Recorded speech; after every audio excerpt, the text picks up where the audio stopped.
At a glittering gala, a bald woman walked up to a powerful millionaire and whispered one sentence that shattered his world, forcing him to confront a past he didn't even remember and a love he never expected. Before we begin, leave a comment telling us which city you're watching from. Let's begin. The Waldorf Astoria's grand ballroom pulsed with the heartbeat of Manhattan's elite. Crystal chandeliers cast diamonds of light across marble floors that reflected the designer gowns and tailored tuxedos of society's most powerful. The air itself seemed golden, thick with expensive perfume, aged whiskey, and the intoxicating scent of wealth. Tonight's charity gala, ostensibly for underprivileged children, was really about one thing: the worship of Alexander Voss. At 35, Alexander commanded attention like gravity commands falling objects. His 6-foot frame cut through the crowd with predatory grace, every step calculated to remind everyone present of his astronomical net worth and ruthless reputation. The CEO of Voss Industries hadn't just conquered Wall Street, he had devoured it, leaving competitors as nothing more than cautionary tales whispered in boardrooms across the country.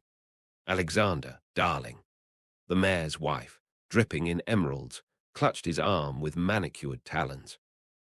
That merger last month was absolutely brilliant, simply devastating for Thompson Industries, of course, but brilliant nonetheless. Alexander's smile was a weapon, sharp, calculated, devastating. Business is war, Margaret. The weak deserve their fate. His voice carried the smooth authority of a man who had never been told no and meant it. Around him, a constellation of admirers orbited, each hopping to bask in his reflected glory, to be associated with his empire of success. The evening unfolded like a symphony of ego stroking. Senators sought his counsel on economic policy. Tech moguls pitched him their latest ventures. Socialites competed for his attention with increasingly desperate displays of wealth and beauty. Alexander absorbed it all with the satisfaction of a king surveying his kingdom. This was his world, a universe where money was oxygen and power was salvation. Ladies and gentlemen, the auctioneer's voice boomed across the ballroom. Tonight's crown jewel, a private dinner with our host, the incomparable Alexander Voss himself. The bidding war that erupted was theatrical in its intensity. Numbers flew through the air like bullets: 50,000, 75, 100. Alexander watched with amusement as grown men and women fought over the privilege of his company, their desperation masked by champagne-fueled bravado. 150,000, shrieked a pharmaceutical heiress, her face flushed with competitive fervor. Alexander raised his crystal tumbler in acknowledgement, the amber liquid within catching the light like liquid gold. This was ecstasy, pure, unfiltered validation of his supremacy. Every bid was a prayer offered at the altar of his success, every desperate face a testament to his untouchable status. But the universe has a way of humbling those who fly too close to the sun. The massive oak doors at the ballroom's entrance opened with a whisper that somehow cut through the cacophony of wealth. Conversations didn't stop immediately. The elite were too self-absorbed for such immediate awareness. But something shifted, like the atmospheric pressure change before a storm. She entered like a ghost made flesh. Ilara Ward moved through the golden crowd with the quiet confidence of someone who had nothing left to lose. Her simple black dress, elegant but clearly not designer, stood in stark contrast to the parade of haute couture surrounding her. But it wasn't her modest attire that drew stares. It wasn't the way she walked, spine straight and purpose unwavering. It was her complete and utter baldness. In a room where every woman had spent thousands on hair extensions, elaborate updos, and salon perfection, Ilara's smooth scalp gleamed under the chandeliers like polished marble. She wore no wig, no scarf, no attempt to hide or apologize for her appearance. Her head was beautifully bare, her features striking in their naked honesty. The whispers began like a virus, spreading from cluster to cluster of horrified socialites. Oh my God, is she sick? How did she get in here? Where's security? The poor thing, she must be dying. This is a charity gala, not a medical ward. The crowd parted before her like the Red Sea, a combination of morbid curiosity and instinctive revulsion creating a clear path through the ballroom. Some stared openly, their faces twisted with pity and disgust. Others averted their eyes, unable to confront the reality of human vulnerability in their perfect, sanitized world.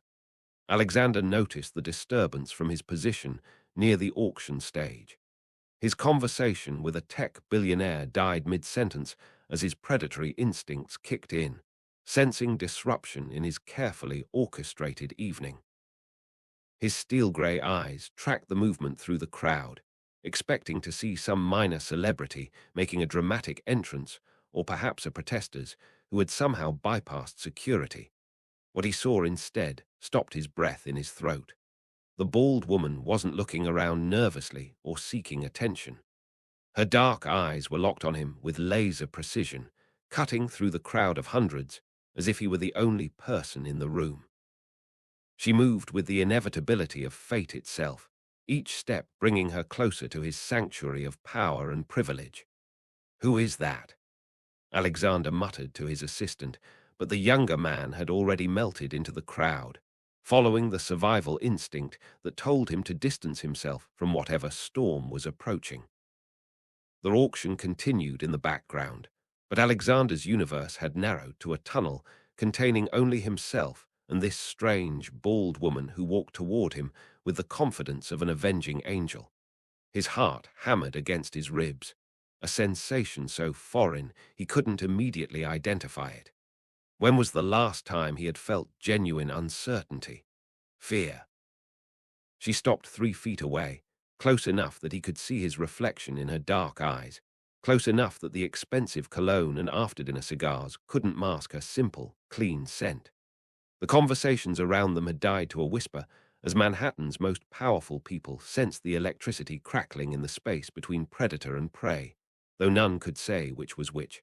Alexander's practiced smile felt foreign on his lips. "I don't believe we've been introduced. Alexander Voss." He extended his hand, the gesture automatic, designed to establish dominance through the simple act of forcing others to respond to his overtures. Ilara looked at his offered hand as if it were a snake. Her eyes traveled slowly up to meet his, and Alexander felt something crack inside his chest. Not his ribs, but something deeper, more fundamental. The armor of arrogance he had spent decades forging seemed suddenly paper-thin. She leaned forward, closing the distance between them to mere inches. The crowd held its collective breath, cameras discreetly clicking from society photographers who smelled a story. Her voice, when it came, was barely above a whisper, but it cut through the silence like a blade through silk. "You don't even remember the life you ruined, do you?" The words hit Alexander like a sledgehammer to his solar plexus.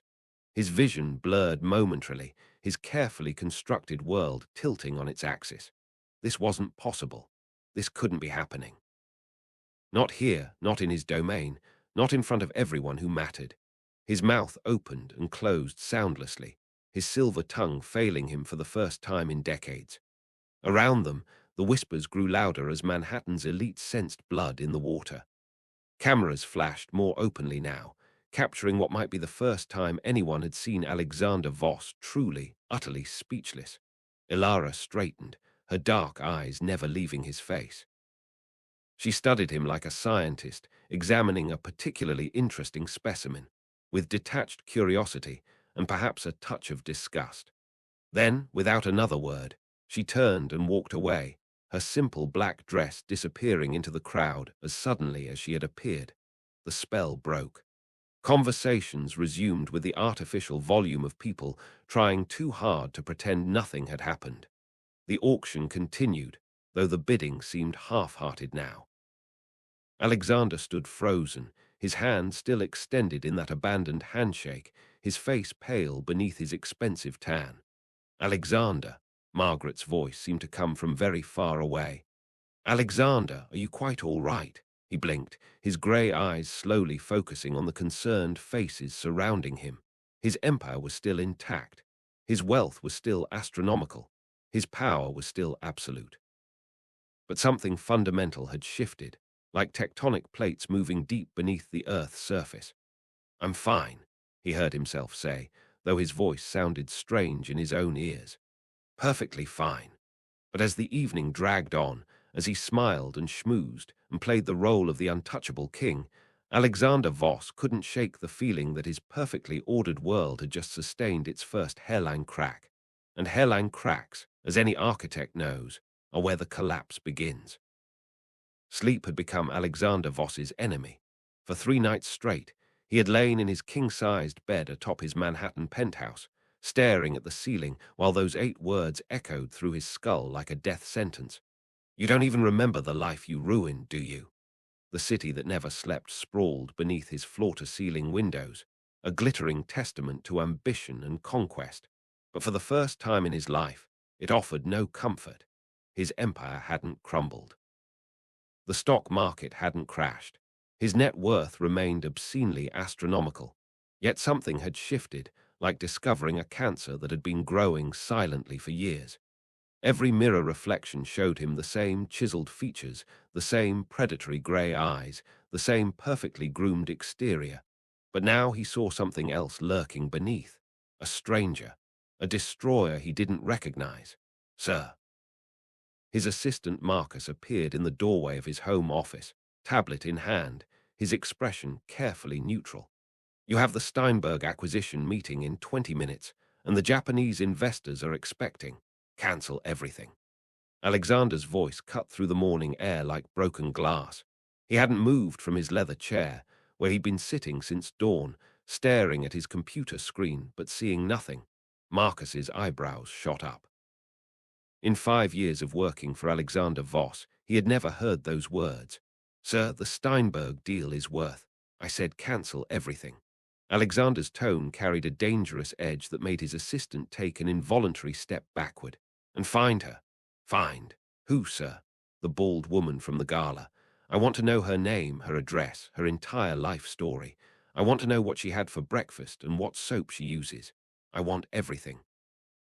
Marcus nodded quickly, recognizing the obsessive gleam in his boss's eyes. Within 6 hours, Alexander had a file thick enough to choke on. Ilara Ward, 32 years old, former architect turned social worker. Current address, a modest apartment in Brooklyn. Current occupation, volunteer coordinator at Haven House, a homeless shelter in Queens. The irony wasn't lost on him.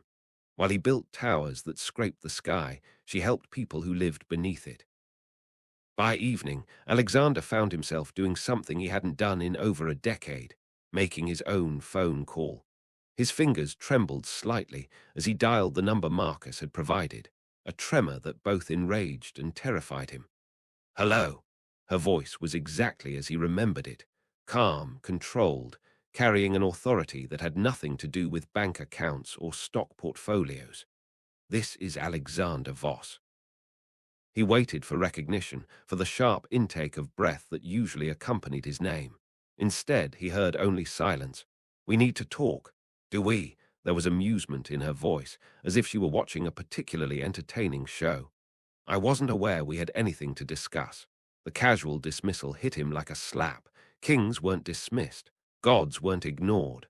What you said at the gala, what I said was a question, one you still haven't answered. Alexander gripped the phone tighter, his knuckles white. Tomorrow, coffee, name the place. Another pause, longer this time. When she spoke again, her voice carried a different quality, sharper, more calculating. Rosie's Diner on Northern Boulevard in Queens, 10 a.m., and Mr. Voss, come alone. No assistants, no bodyguards, no entourage, just you. The line went dead. Rosie's Diner looked like it had been decorated in 1973 and forgotten about ever since. Red vinyl booths held together with duct tape, a coffee-stained floor that had seen better decades, and the lingering scent of grease. Alexander had to resist the urge to call for his car's hazmat suits as he pushed through the door, his $1,000 suit as out of place as a diamond in a garbage dump. She was waiting in a corner booth, her back to the wall like a gunfighter expecting trouble. In daylight, without the dramatic backdrop of the gala's golden opulence, she looked ordinary, human. The kind of person he would normally walk past without a second glance, invisible in his world of power and privilege. But her eyes, those dark, knowing eyes, were anything but ordinary. You came. She gestured to the seat across from her with a grace that belonged in boardrooms, not greasy diners. I wasn't entirely certain you would. Alexander slid into the booth, hyper-aware of the cracked vinyl beneath him, the sticky table surface, the fluorescent lights that made everyone look like they were dying. You have my attention. What do you want? Money, a job, stock options. Ilara smiled, the first genuine expression he'd seen from her. It transformed her face completely, revealing a beauty that had nothing to do with cosmetics or surgical enhancement and everything to do with character forged in fire. You know what I find most fascinating about people like you, Mr. Voss? She stirred her coffee. Black, simple, no additions. You truly believe everything has a price. That every human interaction is a transaction waiting to happen. Everything does have a price. Alexander leaned forward, his business instincts kicking in. This was familiar territory, negotiation, manipulation, the dance of deal-making he had mastered before his 25th birthday. Name yours. 30 days. The words hung between them like a challenge thrown down at dawn. Alexander blinked, momentarily off balance. 30 days of what? Your life, but not the life you know. Ilara's eyes never left his face, studying every micro-expression like a poker player reading tells. 30 days outside your world of wealth and luxury. 30 days stripped of your influence, your power, your army of assistants and yes-men. 30 days living like the people whose lives you've crushed under your corporate boots. Alexander laughed, a harsh, bitter sound that made other diners look over with concern. You're insane. Do you have any idea how much money I make in 30 days? The deals that would collapse without my presence, the people who depend on me, people depend on you to destroy them, you mean? Her voice remained level, clinical. But here's the beautiful part. You don't have a choice. Everyone has a choice. Not you, not anymore. Ilara reached into her purse and withdrew a manila envelope, sliding it across the sticky table surface like a dealer revealing the winning hand. Go ahead. Open it. Alexander's hands shook as he broke the seal, his mind racing through possibilities. Blackmail, corporate espionage, a paternity suit from some forgotten encounter. What he found was worse than anything he could have imagined. Photographs, documents, testimony transcripts, email printouts, bank records, a paper trail that painted a portrait of systematic destruction spanning over a decade. The Meridian housing development that had displaced 300 families. The hostile takeover of Chen Electronics that had resulted in 800 layoffs 2 weeks before Christmas. The bankruptcy of Morrison and Associates, a small architecture firm that had been driven out of business by his company's predatory practices. But it was the final document that made his blood turn to ice water in his veins. A death certificate. Margaret Chen, age 54. Cause of death. Suicide. Date, 3 weeks after her family's business collapsed. She was my mentor. Ilara's voice seemed to come from very far away. The woman who taught me that buildings should serve people, not profit. She was going to be my partner when I started my own firm. Alexander's hands trembled as he flipped through page after page of documentation, all legal, all accurate, all devastating. Every signature was his. Every decision traced back to his corner office.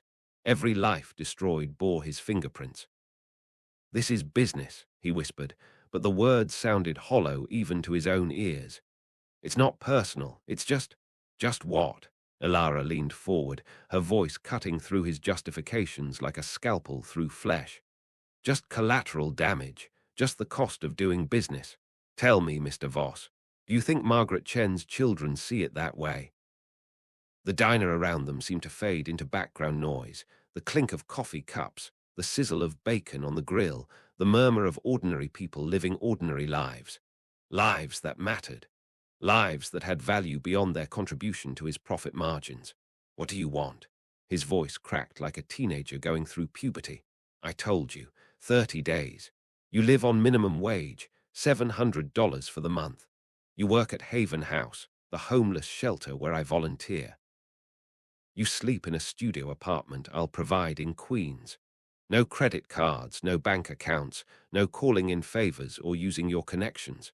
You become invisible, just like all the people you've made invisible. And if I refuse, Ilara's smile returned, but this time it held no warmth.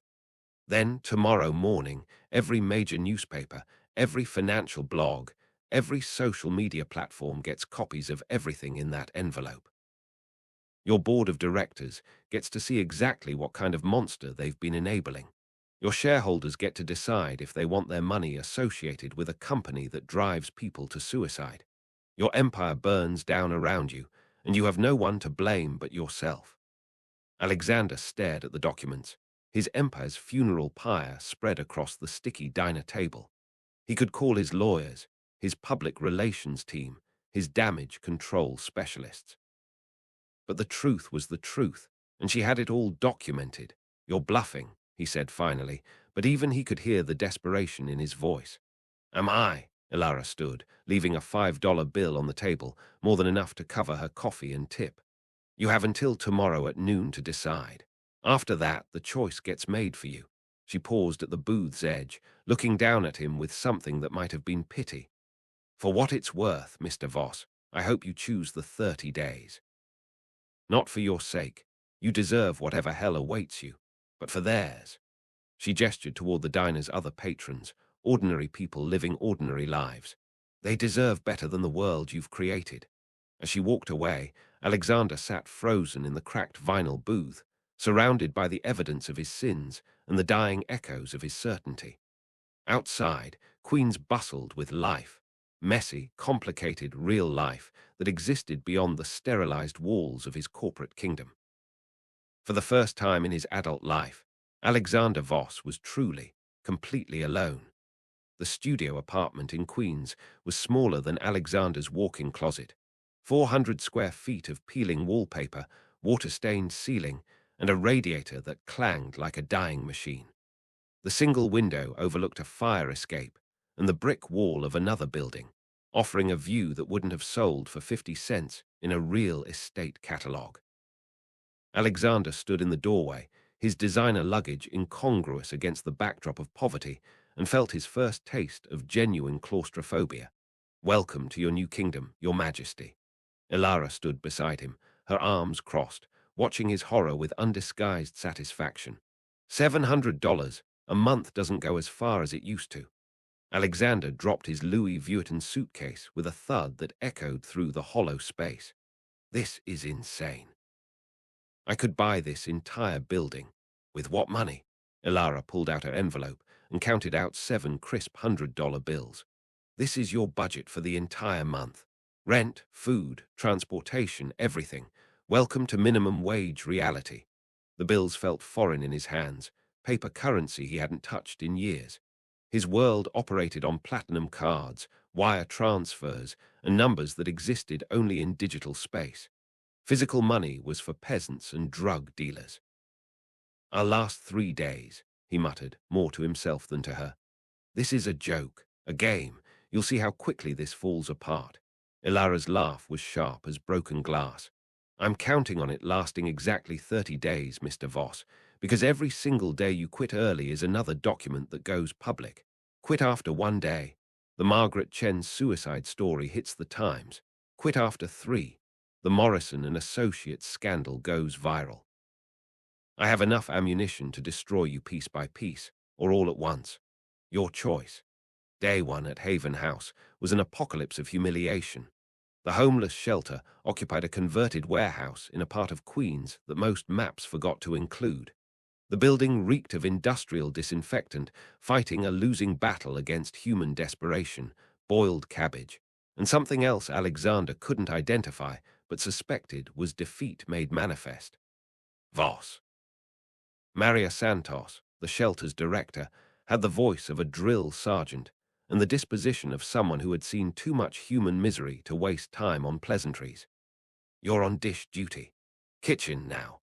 The industrial kitchen was a hellscape of steam, grease, and chaos. Mountains of plates, bowls, and utensils waited like an invading army, crusted with the remnants of breakfast for 200 souls. Alexander stared at the carnage, his manicured hands, hands that had signed billion-dollar deals, hanging uselessly at his sides. "You gonna stand there posing, or you gonna work?" Big Jim, the shelter's longtime volunteer, was a mountain of a man with forearms like tree trunks and a Brooklyn accent thick enough to cut with a knife. "These dishes ain't gonna wash themselves, princess. Princess." No one had called Alexander anything but Mr. Voss or Sir in 15 years. The casual disrespect hit him, but arguing would mean admitting. The scalding water turned his soft hands raw within minutes.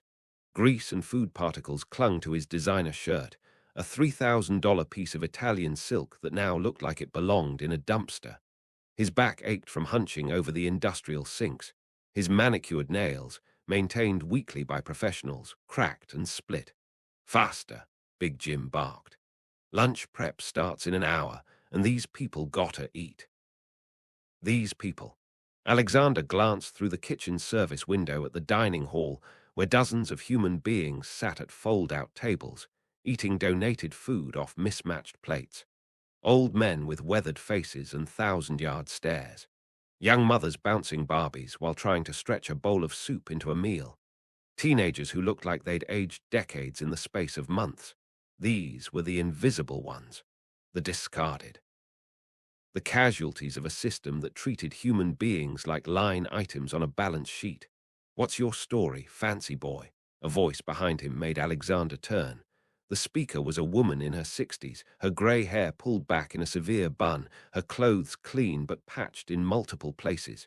"You don't look like you belong here." "I don't," Alexander replied before he could stop himself.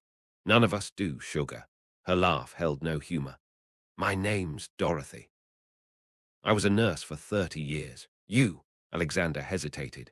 In his world, introductions were power plays, titles, companies, net worth displayed like military rank. Here, such things seemed obscene. "Alexander," he said finally. "Well, Alexander, welcome to the bottom of the food chain. Hope you're a quick learner, 'cause this place don't give second chances." The next morning, Alexander discovered public transportation. He had ridden in limousines, private jets, and helicopters. He owned a yacht that cost more than most people would earn in 10 lifetimes. But the Q-47 bus was a revelation of human misery he had never imagined. The vehicle itself seemed held together by rust and prayer, its seats stained with substances he didn't want to identify. The air conditioning had died sometime during the Clinton administration, and the summer heat turned the interior into a mobile greenhouse. Alexander stood pressed against unwashed bodies, breathing recycled air thick with desperation and broken dreams. A woman beside him cradled a screaming baby while juggling grocery bags and work uniforms. An elderly man slept sitting up, his head lolling with each pothole, his mouth hanging open to reveal gaps where teeth used to be. This was how the other half lived, the half that made his wealth possible. "You getting soft already, boss?" Ilara appeared at the shelter that afternoon, finding Alexander slumped at a volunteer table, his designer clothes sweat-stained and wrinkled. "I'm adapting," he lied through gritted teeth. "Are you?" She sat across from him, her dark eyes studying his face like she was reading a particularly interesting book. "Because from where I sit, you look like a man who's never had to work a day in his life. I work 18-hour days. You manipulate 18-hour days," she corrected. "You orchestrate. You command. You've never actually worked. Not with your hands, not with your back, not with anything but your ego and your checkbook." Alexander wanted to argue, but his raw hands and aching shoulders told a different story. In his world, effort was measured in stock prices and acquisition targets. Physical labor was for other people, invisible people who served his empire without ever entering his consciousness. "Tell me something." Ilara leaned forward, her voice dropping to a whisper. "That woman on the bus this morning, the one with the baby, what do you think her story is?" Alexander blinked. "How did you? I see everything, Mr. Voss, so tell me, what's her story?" He opened his mouth to dismiss the question, to reduce the woman to a demographic or statistic. But her face floated in his memory, young, exhausted, but still fighting, still trying. "I don't know," he admitted. "Her name is Carmen. She's 23. She works 2 jobs, cleaning offices at night, stocking shelves during the day. The baby is her daughter, Sophia. The father left when he found out Carmen was pregnant. She takes that bus every day to her second job because her car broke down and she can't afford to fix it. Each word hit Alexander. How do you know all this? Because I listen. Because I see people as human beings instead of obstacles or opportunities. Ilara's voice carried the weight of accumulated pain. Carmen used to live in the Meridian housing development. You know, the one your company demolished to build luxury condos. The blood drained from Alexander's face. That was just business. That was Carmen's home. Her grandmother's home. 4 generations of her family lived in that building before you decided their neighborhood wasn't profitable enough to exist. Alexander stared at his hands, soft hands that had never known real work, clean hands that had signed death warrants for entire communities without ever seeing the faces of the condemned. I could end this, he said quietly. I could write her a check that would solve all her problems. With what money? Ilara reminded him cruelly. You have $637 left. That's not charity money. That's survival money. That evening, Alexander tried to buy his way out of misery and discovered that money was worthless without access to it. His credit cards had been suspended, his bank accounts frozen, his connections severed. He was truly, utterly powerless for the first time in his adult life. He called his assistant from a payphone outside the shelter, using quarters like some kind of medieval currency. Marcus, it's me. I need you to, Mr. Voss. Marcus's voice crackled through the ancient receiver. Sir, where are you? The board is going insane. The Steinberg deal collapsed. The Japanese investors pulled out. Stock prices are. Listen to me very carefully, Alexander interrupted. I need you to contact that woman, Ilara Ward. Tell her I'll double whatever she's asking. Triple it. Name her price. Silence on the other end. Then, sir, I tried that yesterday. She won't take calls from anyone associated with Voss Industries, she said. Well, she said, if you want to communicate with her, you know where to find her. Alexander slammed the receiver down, his quarters wasted, his empire crumbling while he stood helpless in a neighborhood that smelled like failure and broken dreams. But it was that night, lying on the lumpy mattress in his shoebox apartment, that Alexander heard something that would haunt him for the rest of his 30 days. Laughter. It drifted through the paper-thin walls from the apartment next door. Genuine, joyful laughter. A family watching television together, sharing jokes, finding happiness in a space probably smaller than his former bathroom. They had nothing. And somehow, they had everything that mattered. For the first time since childhood, Alexander Voss cried himself to sleep. 2 weeks into his sentence, Alexander had stopped counting the humiliations. His hands, once smooth as marble and twice as useless, had transformed into something he barely recognized, scarred, calloused, permanently stained with industrial soap and human suffering. His designer clothes had been replaced by thrift store purchases that smelled like other people's lives and fit like borrowed skin. The mirror in his cramped bathroom showed a stranger, hollow-eyed, unshaven, diminished. But it was the dreams that were killing him. Every night, faces haunted his sleep. Margaret Chen, clutching a suicide note written on company letterhead. The Morrison family, packing their belongings as their architectural firm's doors closed forever. Children crying as bulldozers demolished their homes to make room for his luxury developments.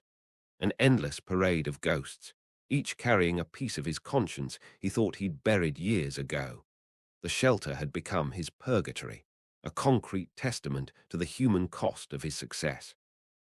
Each morning brought fresh horror, new faces marked by desperation, old faces worn down by the grinding machinery of poverty.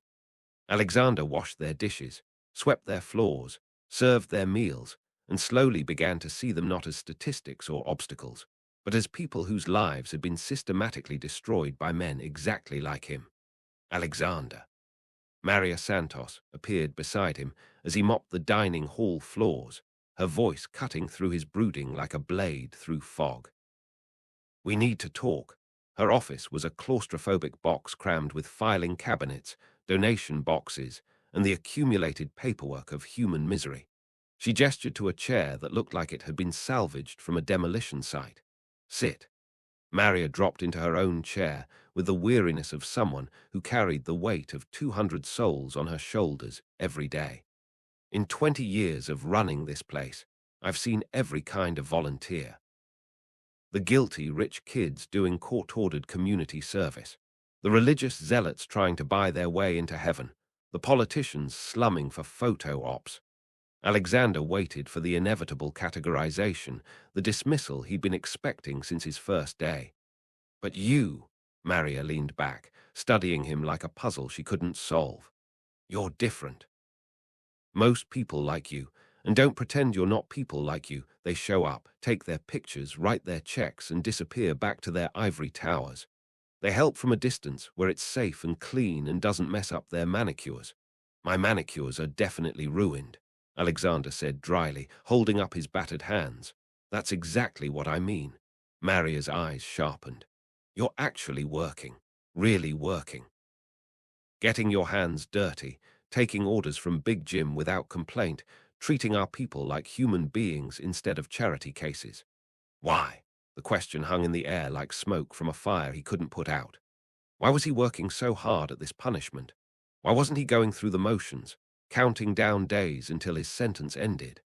I don't know, he admitted, and realized it was the first completely honest thing he'd said in years. Maria nodded, as if she'd expected that answer. There's something you should see. She led him through corridors he'd never explored, past rooms filled with cots and personal belongings that told stories of lives interrupted, dreams deferred, futures cancelled. At the end of a narrow hallway, she stopped before a door marked Pediatric Care. We don't advertise this room, Maria said quietly. The general population doesn't know it exists. It's for the children, the ones who are too sick to stay in the main dormitories, the ones who need special attention. She opened the door to reveal a space that looked more like a hospital ward than a homeless shelter. 6 beds, each occupied by a small figure, each connected to machines that beeped and hummed like mechanical prayers. The air smelled of antiseptic and barely contained desperation. Alexander froze in the doorway, his breath caught in his throat like a trapped bird. This is where the real casualties end up, Maria continued, her voice barely above a whisper. The kids whose families lost everything so fast they couldn't adjust. The ones whose stress and trauma manifest as physical illness. The ones who... She didn't need to finish. Alexander could see it in their faces. The hollow eyes, the premature agging, the look of people who had seen too much of the world's cruelty before their 10th birthday, and moving between the beds like an angel of mercy was Ilara. She wore scrubs instead of her usual simple dress, her bald head covered by a colorful bandana that somehow made her look both more fragile and more fierce. In her hands was a book, something about dragons and kingdoms and heroes who saved the day. Her voice, as she read aloud, carried a warmth Alexander had never heard before, a tenderness that transformed the sterile room into something approaching sanctuary. And the princess realized that true strength wasn't about having the biggest army or the most gold. Ilara was saying to a little boy whose breathing was assisted by a machine that wheezed with mechanical precision. True strength was about protecting those who couldn't protect themselves. The boy, he couldn't have been more than 7, nodded solemnly, his eyes wide with the kind of belief that only children possess. Beside him, a girl with tubes running from her nose managed a weak smile at the story's happy ending. Alexander watched, transfixed, as Ilara moved to the next bed, where a teenager lay connected to an IV drip, her dark skin ashen with illness. Without the book, Ilara simply sat and held the girl's hand, not saying anything, just being present in the way that only someone who understood suffering could be. That's Sophia Martinez, Maria whispered. 15 years old. Diabetes, but her family can't afford insulin. She's been in and out of diabetic comas for 3 months. The name hit Alexander like a sledgehammer to the chest. Martinez. Carmen Martinez, the woman from the bus, the one whose family had been displaced by his luxury development project. Her mother works 2 jobs trying to pay for her medication, Maria continued, oblivious to the horror spreading across Alexander's face. But minimum wage versus pharmaceutical prices. It's not even a fair fight. Alexander stared at the girl, Sophia, and saw not a statistic or a casualty of market forces. but a child dying because his company had destroyed her family's stability. The luxury condos that had replaced her grandmother's neighborhood probably housed hedge fund managers and tech executives who spent more on wine than Sophia's family earned in a month. She's the daughter of, Alexander started to say, but his voice cracked like ice under pressure. Carmen Martinez, yeah, sweet girl, works herself to death trying to keep her daughter alive. Maria's expression hardened. It's a goddamn tragedy. These pharmaceutical companies, these developers, these corporate vultures, they're killing our kids for profit. Alexander felt something break inside his chest, not his ribs, but something deeper, more fundamental. The wall between his actions and their consequences crumbled like a house of cards in a hurricane. This wasn't business. This wasn't market forces or economic necessity or creative destruction. This was murder by spreadsheet. I need some air, Alexander muttered, stumbling toward the door, but Ilara's voice stopped him cold. Alexander. She had finished with the children and was standing in the doorway, her dark eyes reflecting something that might have been surprise. I didn't expect to see you here. I was just. He couldn't finish the sentence. Couldn't explain why seeing her with those children had hit him. Couldn't articulate the way her gentleness with the dying girl had made him feel simultaneously worthless and desperate to be worthy of something, anything. Walk with me, she said, and it wasn't a request. They found themselves on the shelter's roof, where the city sprawled before them like a glittering promise of everything they couldn't have. The summer air was thick with humidity and car exhaust, but after the antiseptic atmosphere of the children's ward, it felt like freedom. You want to ask me about Sophia, Ilara said, settling onto a concrete ledge that offered a view of Queens stretching toward the Manhattan skyline. Alexander nodded, not trusting his voice. She's dying, Ilara continued matter-of-factly. Her mother makes just enough money to not qualify for government assistance, but not enough to afford the insulin that keeps Sophia alive. It's a beautiful system, really, perfectly designed to eliminate the inconvenient. The Meridian development, Alexander whispered. Ah, Ilara's smile was sharp as broken glass. You remember that one. Took you long enough. Her family lived there. 4th generation. Carmen's great-grandmother bought that apartment in 1954 with money she saved working as a seamstress. Built a life there, raised children, created a community. Carmen grew up in that building, met her husband there, brought Sophia home from the hospital there. Each word was a nail in the coffin of Alexander's self-deception. It was just business. Was it? Ilara turned to face him fully, her eyes boring into his soul like searchlights. Tell me about the profit margins on luxury, condos versus affordable housing. Tell me about the demographic studies that showed displacing those families would increase property values. Tell me about the focus groups that determined gentrification was more profitable than community development. Alexander stared at his hands that had signed those reports, approved those studies, authorized that destruction. We offered relocation assistance, $2,000 per family, to relocate in one of the most expensive housing markets in the country. Do you know how far $2,000 goes when you're trying to find a new home for 4 generations of family history? The answer was obvious, hanging between them like a death sentence. Not far enough, Alexander whispered. Carmen's family scattered like seeds in a hurricane. Her grandmother ended up in a nursing home in Newark, died 6 months later from what the doctors called failure to thrive. But what Carmen knew was a broken heart. Sophia's medication costs went up because they lost their family doctor when they moved. Carmen started working double shifts to make ends meet, which meant less supervision for Sophia, which meant her diabetes got worse. Alexander felt tears burning behind his eyes, actual tears, not the crocodile variety he'd deployed in boardrooms when it served his purposes. I didn't know. You didn't want to know. Ilara's voice cut through his protestations like a scalpel, because knowing would have made it harder to sleep at night. Easier to think of them as market forces than as human beings with faces and names and children who needed medicine to stay alive. The silence stretched between them, filled with the distant sounds of traffic and human misery, and the slow grinding of a system designed to consume the weak. Why did you show me this? Alexander asked finally. Ilara was quiet for so long he thought she might not answer. When she spoke, her voice carried a weight that seemed to encompass centuries of pain. Because I wanted to see if there was anything human left in you, anything worth salvaging. And she stood, brushing dust from her scrubs, and looked down at him with something that might have been pity. I honestly don't know. That night, Alexander lay in his cramped apartment, staring at the water-stained ceiling, and felt his world collapse completely. Not his empire. That was just money, just power, just the external trappings of success. His actual world, the carefully constructed narrative that had allowed him to sleep peacefully for 15 years, crumbled like ancient parchment exposed to flame. He was not a job creator. He was not a wealth generator.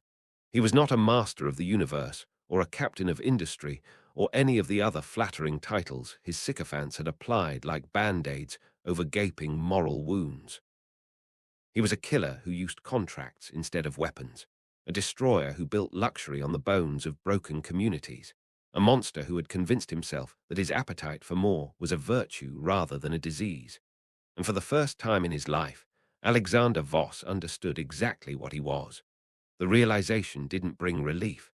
It brought something far worse, the crushing weight of irreversible truth, pressing down on his chest like the rubble of all the lives he had destroyed. In the morning, Ilara would be gone, and he would be alone with the knowledge of what he had become. The Alexander Voss who woke up on day 16 was a different species from the man who had entered that queen's apartment. He no longer checked his phone obsessively for stock prices or board meeting updates. The device had become as foreign to him as ancient hieroglyphics, its notifications about his crumbling empire feeling like messages from another planet. Instead, he found himself thinking about Sofia Martinez's labored breathing, Carmen's exhausted eyes on the bus, and the way Ilara's voice had transformed that sterile children's ward into something approaching hope. The change didn't announce itself with fanfare or dramatic revelations. It crept through his consciousness like dawn breaking over a wasteland. Slow, subtle, irreversible. That morning, Alexander did something unprecedented. He used his own money to buy insulin. Not with a grand gesture or publicity stunt, but quietly, anonymously, through a series of careful maneuvers that would have impressed his former board of directors if they could have witnessed their CEO's strategic mind being applied to mercy instead of profit. He liquidated his personal emergency cash, money Ilara hadn't known about, hidden in accounts too small for her investigation, and funneled it through Maria Santos with strict instructions that Sophia's family never know the source. 3 months of medication, Maria said when he handed her the envelope containing $2,000 in cash. Where did you? Don't ask questions you don't want answered, Alexander replied, but his voice lacked its former edge. Instead of a threat, it sounded like a confession. The real work began after his official 30 days ended. Ilara had expected him to disappear back to his penthouse kingdom the moment his sentence expired, to resume his life of casual destruction, as if the past month had been nothing more than an unpleasant vacation. She watched from a distance as day 31 dawned, waiting for the inevitable call from his lawyers, the return to form that would prove her cynical assumptions about human nature correct. The call never came. Instead, Alexander simply showed up at Haven House at 6 a.m., just as he had for the past 2 weeks. No announcement, no explanation, no dramatic declaration of intent. He tied on his apron, rolled up his sleeves, and began preparing breakfast for 200 people who had no idea they were being served by a man worth more than some small country's GDP.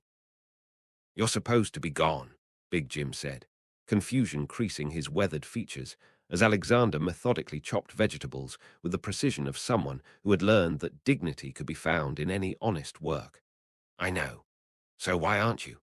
Alexander paused, his knife suspended over a mountain of onions that would soon feed people who had nowhere else to go. The question hung in the morning air like smoke from a fire he was still learning to tend. "Because I belong here," he said finally, and realized it was the first time in decades he had spoken about belonging anywhere.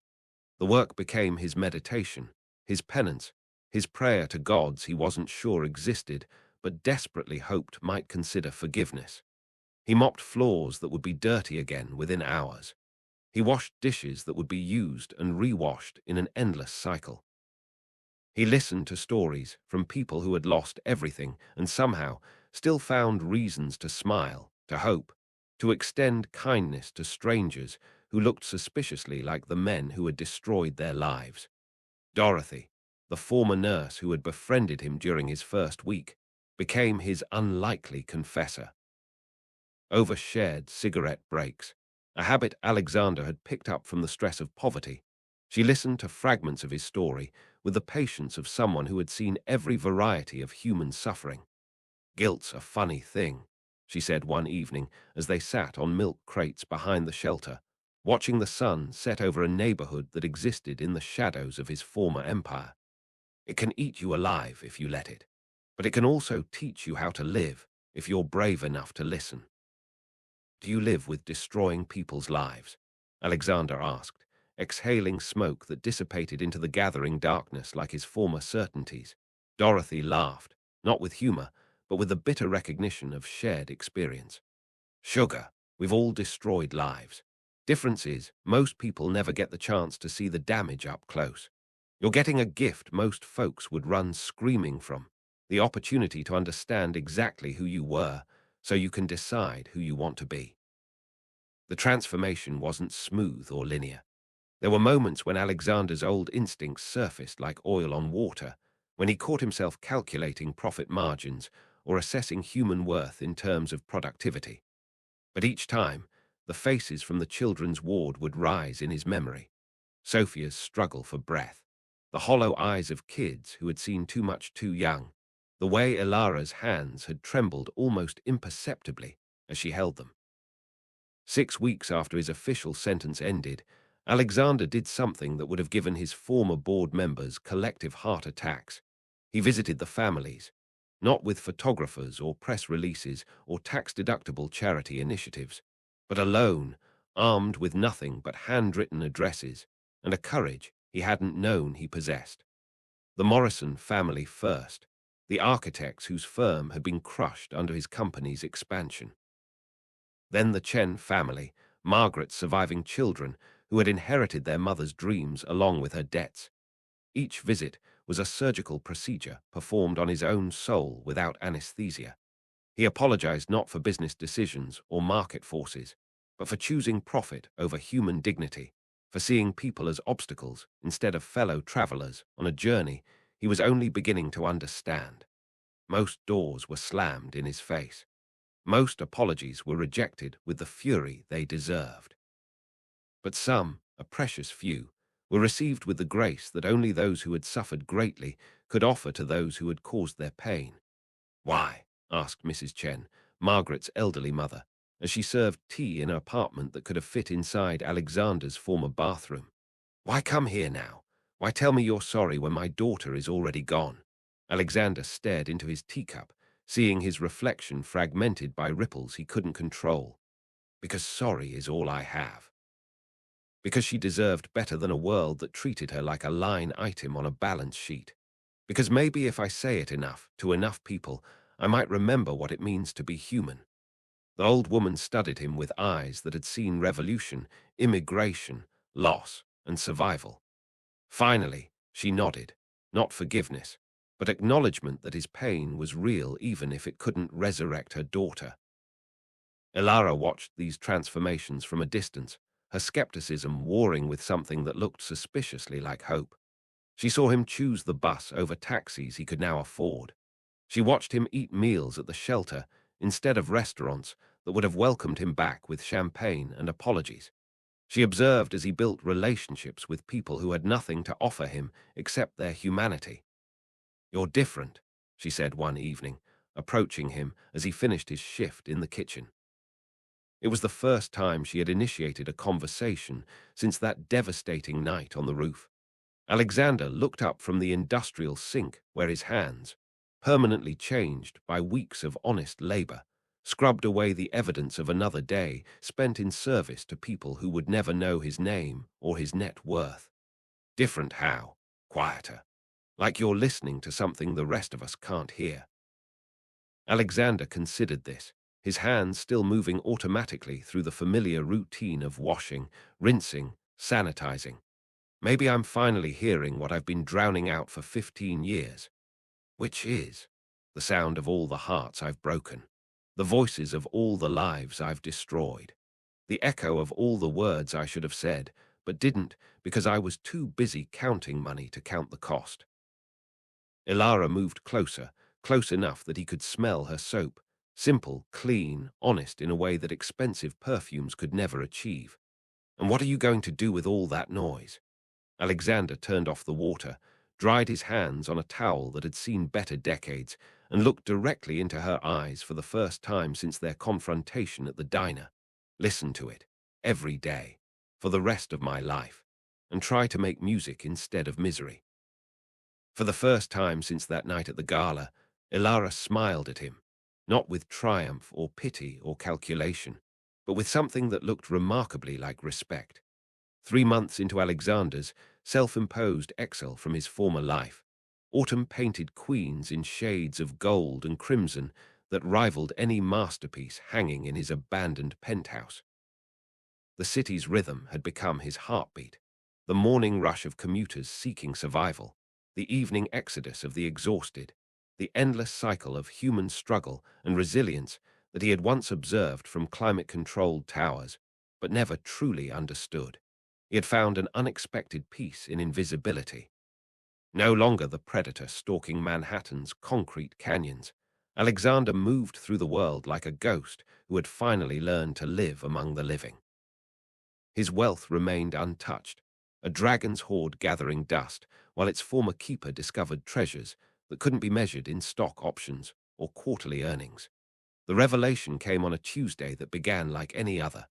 Alexander was reorganizing donated clothing in Haven House's storage room when he heard Maria's voice echo through the concrete corridors. Sharp, urgent, carrying the kind of panic that made seasoned veterans of human misery go cold. Someone call 911. Now.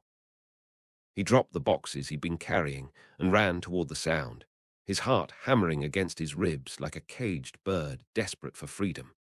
In the main hallway, a crowd had gathered around a figure collapsed on the industrial linoleum, and even before he could see through the press of bodies, Alexander knew with sickening certainty who it was. Ilara lay unconscious, her skin the color of ash, her breathing so shallow it seemed more like memory than life. Blood stained her lips, stark crimson against her pale complexion. Her bandana had slipped, revealing the smooth curve of her skull, vulnerable, fragile, heartbreakingly human. Clear the area, Maria barked, but her voice cracked with fear. Give her room to breathe. Alexander pushed through the crowd without conscious thought, his body moving on instincts he didn't recognize. He had never seen Ilara look small before. She had always been a force of nature, unbreakable as granite, fierce as winter storms. But now she looked like what she was, a woman fighting a battle she couldn't win with weapons that weren't strong enough for the enemy she faced. The ambulance is coming, someone called out, but Alexander barely heard them. He was kneeling beside her, his scarred hands hovering over her still form, afraid to touch, afraid not to touch, afraid of everything except losing the only person who had ever shown him what it meant to be truly alive. The hospital waiting room became Alexander's purgatory for the next 18 hours. He sat in a plastic chair that squeaked with every movement, surrounded by the controlled chaos of urban emergency medicine. Crying children, anxious families, the constant parade of trauma that most people experienced only in their nightmares. His designer clothes, now wrinkled and stained from his work at the shelter, marked him as just another worried relative in a sea of human concern. When the doctor finally emerged, her expression was carefully neutral in the way medical professionals learned when they had to deliver news that would shatter worlds. Are you family? Dr. Patricia Reeves asked, consulting her clipboard with the detachment of someone who had learned to separate emotion from information. I'm. Alexander paused, realizing he had no word for what he was to Ilara. Friend seemed inadequate. Enemy was obsolete. Something deeper than both had grown between them, something he was only beginning to understand. I'm the person who needs to know if she's going to be okay. Doctor. Reeves studied his face with the diagnostic precision of someone trained to read human suffering. Whatever she saw there must have satisfied her professional judgment, because she gestured toward a more private corner of the waiting room. Ms. Ward has stage 4 pancreatic cancer, she said without preamble, her words hitting Alexander like bullets. It's aggressive, and it spread throughout her abdominal cavity. The episode today was caused by internal bleeding. Alexander felt the world tilt sideways, as if gravity had suddenly changed direction. Stage 4, that means terminal. I'm sorry. Based on the progression we're seeing, she has perhaps 3 to 6 months, maybe less. The numbers echoed in his skull like a death knell. 3 to 6 months. Less than the time it had taken him to learn how to wash dishes properly. Less than it took most people to plan a vacation or buy a car or decide on a new job. The universe's entire allotment of time for him to figure out how to love someone who had taught him what it meant to be human. Can I see her, Doctor? Reeves nodded, her professional mask slipping to reveal something approaching compassion. Room 314. But Mr. Voss, Alexander Voss, Mr. Voss, she's been asking for you. Whatever your relationship is, it's important to her. Don't waste the time you have. Ilara was awake when he entered her room, propped against hospital pillows that made her look even smaller than she had on the shelter floor. IV tubes snaked from her arms like technological vines, connecting her to machines that beeped with mechanical optimism about a future that had just been measured in months rather than years. You look terrible, she said, and despite everything, the diagnosis, the prognosis, the crushing weight of impending loss, Alexander laughed. You're in a hospital bed with cancer, and you're critiquing my appearance. Old habits. Her smile was weak but genuine, carrying echoes of the fierce woman who had walked into his gala and destroyed his world with 8 perfectly chosen words. Besides, someone has to keep you humble. Alexander pulled a chair close to her bed, close enough to touch, but not quite daring to bridge that final distance.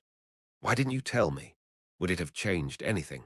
Would you have worked harder at being human if you'd known your teacher was dying? The question hung between them like smoke from a fire that had been burning longer than either of them realized. Alexander considered lying, offering the kind of comfortable fiction that people used to navigate conversations about mortality. Instead, he chose truth, the currency that had become most valuable in their strange, transformative relationship. Maybe, I don't know, but I would have. I would have wanted to know, to be prepared. No one's ever prepared for death, Alexander. Not the dying, not the living. It's the one appointment we all have to keep, and none of us know when it's scheduled. 3 to 6 months, he said quietly. Ah, you talked to Dr. Reeves. She has such a pleasant bedside manner, doesn't she? Ilara's attempt at humor couldn't hide the shadow that crossed her features. Though I suspect it might be optimistic, I've been feeling diminished for weeks now. Alexander felt something crack inside his chest. Not his ribs, but something deeper, more fundamental. The wall between who he had been and who he was becoming finally crumbled completely, leaving him raw and exposed, and somehow more real than he had ever been. I need to tell you something, he said, his voice barely above a whisper. These past months, working at the shelter, learning how to see people as human beings instead of obstacles, you changed me. You saved me. And I know I don't deserve it. I know I've done terrible things that can't be undone. But you what? Her dark eyes, still sharp despite the medication coursing through her system, studied his face with the intensity of someone memorizing details for a final exam. But I love you. The words escaped before he could stop them, raw and honest and terrifying in their simplicity. I love your strength and your anger and the way you read to dying children like you're giving them pieces of your soul. I love that you saw something worth saving in a man who had forgotten how to be human. I love that you're brave enough to keep fighting even when the fight is already lost. Tears traced silver paths down Ilara's cheeks, the first tears he had ever seen her shed. Alexander, I know I don't deserve your love. I know I don't deserve your forgiveness.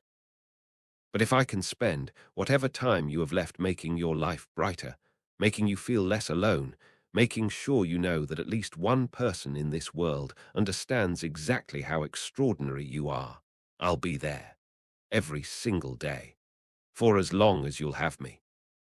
The silence stretched between them, filled with the mechanical sounds of medical equipment and the distant sounds of hospital life. Nurses walking corridors, families gathering hope, the endless cycle of healing and loss that define places where life and death dance their eternal waltz. When Ilara spoke, her voice was steady despite the tears. I've spent so much energy hatting you.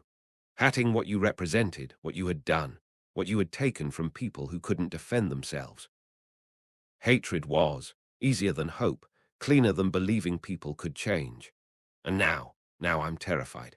Her honesty was surgical in its precision. Because I think I love you too, and that changes everything. It makes leaving harder. It makes dying more complicated.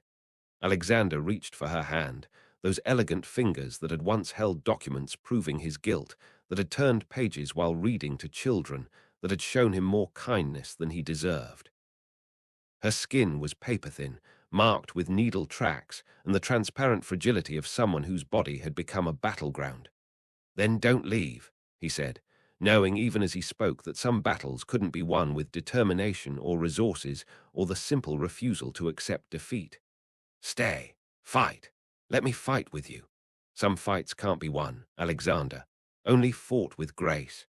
The months that followed became the most precious and painful of Alexander's life. He moved his base of operations, what remained of his business interests, his skeletal staff, his essential communications, to a small office near the hospital, close enough to be at Ilara's side whenever her treatments allowed visitors. His former empire continued its slow collapse under the weight of his absence, stock prices plummeting as investors realized their golden boy had abandoned his kingdom for something they couldn't quantify or understand. He didn't care. Together, they created a routine built around hospital schedules and the unpredictable demands of terminal illness. Mornings at the shelter when Ilara felt strong enough, afternoons at treatment centers when she didn't, evenings in her tiny Brooklyn apartment that he had learned to navigate like a sacred space. They talked about everything and nothing, her childhood dreams of architecture, his nightmares about corporate destruction, the books they had read, the places they had traveled, the future neither of them would see together. I want to show you something, Ilara said one evening as winter began to tighten its grip on the city. She was sitting in her favorite chair, a threadbare recliner that had seen better decades, wrapped in blankets that couldn't quite hide how much weight she had lost.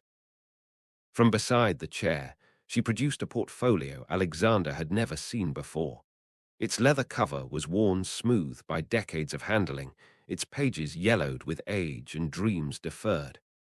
My architectural designs, she explained, opening the portfolio to reveal sketches and blueprints that took Alexander's breath away. From before, when I still believed buildings could change the world. The drawings were extraordinary, not just for their technical precision, but for their obvious love of human space. Community centers that flowed like rivers, housing developments that preserved neighborhood character while providing modern amenities, commercial spaces that invited gathering rather than mere consumption. Every line showed an architect who understood that buildings were meant to serve life, not profit. These are incredible, Alexander breathed, studying a design for a mixed-income housing complex that somehow managed to be both economically viable and socially conscious. Why didn't you build them? Ilara's smile was soft, but tinged with old pain. Because men like you controlled the money, and men like you didn't see the point in architecture that prioritized people over profit margins. Alexander stared at the drawings, seeing not just Ilara's lost dreams, but his own complicity in their destruction. How many architects had he unknowingly silenced? How many visionaries had been crushed under the weight of his industry's preference for cheap, fast, profitable construction over thoughtful design? We could build them now, he said suddenly, the words escaping before his rational mind could censor them. My company, what's left of it, we could pivot. Instead of luxury developments that displace communities, we could create these. Housing that heals instead of destroys. Architecture that serves humanity instead of consuming it. With what money? Ilara asked gently. Your empire is collapsing, remember. Stock prices down 60% and falling. I don't need an empire. I need enough capital for one project. One proof of concept that shows people there's another way. Alexander's mind was already racing, calculating resources and possibilities with the same strategic precision he had once applied to hostile takeovers. Your community center design, the one for East Harlem, we could do it, Alexander. Not as charity, not as penance, as business. Sustainable business that proves you can make money while making the world better instead of worse. Ilara studied his face with the intensity of someone trying to solve a puzzle whose pieces kept shifting. You're serious, dead serious. Whatever time we have left, however long or short, let's spend it building something instead of destroying things. Let's create something beautiful that will outlast both of us. The next year became a race against time and biology. Alexander liquidated assets with the ruthless efficiency that had once made him feared on Wall Street, but now every dollar went toward construction budgets instead of personal accumulation. Ilara, despite her declining health, threw herself into the project with the fierce intensity of someone who understood that legacy was measured not in years, but in impact. The East Harlem Community Center rose from an abandoned lot like hope made manifest in steel and glass, and soaring spaces designed for human connection. Local residents were hired for construction jobs, neighborhood artists were commissioned for murals and sculptures, community groups were consulted on everything from room layouts to landscaping choices. It's working, Ilara said one evening as they sat in her apartment, surrounded by architectural plans and construction photos, and the tangible evidence that sometimes the most broken people could create the most beautiful things. The bank approved funding for the housing project based on the community center's success. 3 more cities want to license your designs for similar developments. Our designs, Alexander corrected, though they both knew her time for future projects was measured in weeks rather than months. The final gala, not for charity, but for celebration, took place on the community center's opening night. The same Manhattan elite who had once worshipped at Alexander's altar of wealth attended, though many came out of curiosity rather than admiration. The man who had once commanded their respect through fear and envy now drew their attention through something far more powerful, the magnetic pull of someone who had discovered what it meant to build rather than destroy. Alexander arrived not in a limousine with an army of assistants, but on foot, hand in hand with Ilara. She wore a simple blue dress that complemented her skin tone and brought out the depth in her dark eyes. Her head was covered by a silk scarf that transformed her baldness from a mark of illness into a statement of quiet dignity. The whispers rose around them like a familiar chorus, but this time Alexander heard something different in the sound, not mockery or pity, but something approaching awe. The story of his transformation had become urban legend, whispered in boardrooms and social circles as an example of what? Redemption, madness, the mysterious possibility that even the most corrupted souls might contain seeds of grace. Nervous? Ilara asked as they climbed the steps toward the community center's main entrance, where local residents mingled with Manhattan millionaires in a scene that would have been impossible in Alexander's former world. Terrified, he admitted. But not of them, of losing you before I figure out how to be worthy of what you've given me, Alexander. She stopped walking, turning to face him fully while the crowd continued to flow around them like water around stones. You don't have to earn love. That's not how it works. Love is given freely, or it isn't love at all. Then how do I deserve it? By accepting it, by letting it change you, by using it to change the world. Her smile was radiant despite the exhaustion that had become her constant companion. You've already done all of that. The rest is just living. They entered the community center together, walking into a space that hummed with human energy and possibility. Children ran through corridors designed for running, their laughter echoing off walls built to amplify joy rather than muffle it. Teenagers gathered in study areas that felt more like living rooms than institutional spaces. Adults of all ages flowed through spaces that invited connection, conversation, the building of community one interaction at a time. Ladies and gentlemen, the evening's master of ceremonies called out, his voice carrying easily through the center's acoustically perfect main hall. Please join me in welcoming the visionaries behind tonight's celebration, Ilara Ward and Alexander Voss. The applause was polite rather than thunderous, curious rather than adoring, but it was genuine. Alexander stepped to the microphone with the same confidence that had once defined his boardroom presentations, but his words came from a different source entirely. A year ago, I was a different person living a different life. I measured success in stock prices and profit margins. I built empires on the bones of communities I never bothered to see as anything more than obstacles to overcome. His voice carried easily through the gathered crowd, but he was speaking directly to Ilara, who stood just off stage with tears of pride streaming down her cheeks. Then I met a woman who asked me a simple question. You don't even remember the life you ruined, do you? That question destroyed everything I thought I knew about success, about value, about what it means to build something worthwhile.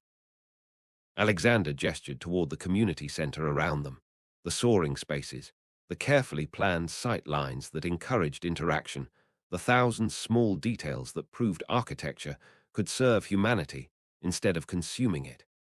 This building exists because Ilara Ward taught me that true strength isn't about having the biggest army or the most gold. True strength is about protecting those who cannot protect themselves, creating spaces where community can flourish, building things that make the world more beautiful instead of more broken. The crowd was listening now, with the intensity of people witnessing something they hadn't expected. Genuine transformation, real redemption, the living proof that even the most corrupted hearts could be cleaned and made new. I know many of you came here tonight expecting to see a man who had lost his mind along with his fortune. And maybe you're right. Maybe love is a form of madness. Maybe caring more about community than profit margins is a mental illness. But if so, it's the most beautiful disease I've ever contracted. Alexander looked directly at Ilara, his voice dropping to a whisper that somehow carried to every corner of the acoustically perfect space. The best sentence I ever heard was the one that ruined me, because it gave me you, because it gave me this, because it gave me the chance to discover that the only wealth that matters is the wealth we create together. The applause that followed was different from any Alexander had ever received, not the desperate worship of sycophants or the calculated appreciation of business partners, but something warmer and more honest. The sound of people recognizing grace when they encountered it, even in the most unlikely places. Later, as the evening wound down and the crowd began to disperse into the Manhattan night, Alexander and Ilara found themselves alone in the community center's main hall. Space was quiet now, but it held the echo of laughter and conversation and the promise of countless gatherings to come. We did it, Ilara said, her voice soft with exhaustion and satisfaction. We actually did it. You did it. I just learned how to follow directions. We did it together. She leaned against him, her weight slight but precious, her warmth a reminder that some victories were measured not in years but in moments. And it's going to outlast both of us. Children will learn here. Families will gather here. Community will happen here long after we're gone. Alexander wrapped his arms around her, careful not to press too hard against her increasingly fragile frame. That's immortality, isn't it? Not living forever, but creating things that make the world better after we're gone. Something like that. They stood together in the space they had created, surrounded by evidence that even the most broken people could build beautiful things if they had love enough to guide their hands. Outside, the city continued its endless cycle of ambition and desperation. But inside their community center, something new had been born, a proof of concept that another way was possible. 3 weeks later, Ilara died peacefully in her sleep, her hand in Alexander's, her final breath as quiet as the whisper that had first destroyed his world, and then rebuilt it into something worth inhabiting. Alexander scattered her ashes in the community center's garden. Among flowers she had chosen and trees she had positioned to provide shade for children who would grow up in a world slightly more beautiful because she had lived in it. He never remarried, never returned to the world of corporate conquest that had once defined him. Instead, he spent his remaining years building the architecture of hope, community centers, and affordable housing and spaces designed for human flourishing rather than corporate profit. When reporters asked about his transformation, about the love story that had rewritten the rules of Manhattan success, Alexander would smile and look toward whatever building site currently occupied his attention. "She taught me that we're all just walking each other home," he would say. "The only question is whether we make the journey more beautiful or more broken. I choose beautiful every time." And in community centers across 5 cities, in affordable housing developments that preserved neighborhood character while providing modern amenities, in the countless small spaces where human connection flourished instead of withered, that choice lived on. A love story written in steel and glass and the eternal architecture of grace.